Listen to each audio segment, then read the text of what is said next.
قطر كامل اختفى جوه نفق ومحدش شافه تاني.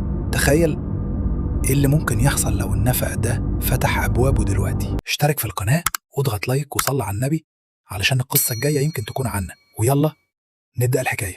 تخيل كده تكون راكب قطر داخل نفق مظلم وفجأة القطر كله يختفي.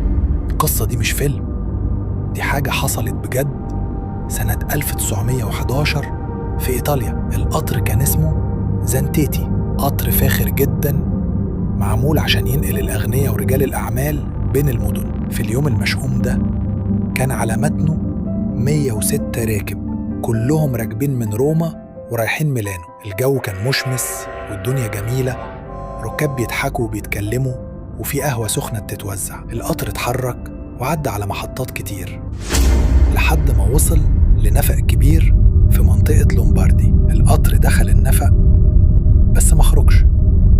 الشرطة وفرق الإنقاذ قلبوا النفق فوق وتحت، مفيش أي أثر، لا القطر ولا الركاب ولا حتى قطعة معدن. اختفى كأنه عمره ما كان موجود. وبعد سنين بدأت تظهر حكايات غريبة.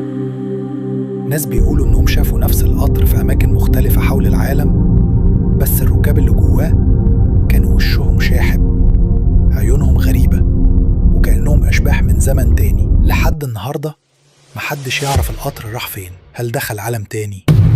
هل الزمن ابتلعه؟ كل اللي نعرفه إن في نفق في إيطاليا ممكن يفتح أبوابه تاني، ويمكن المرة الجاية أنت اللي تكون جوه.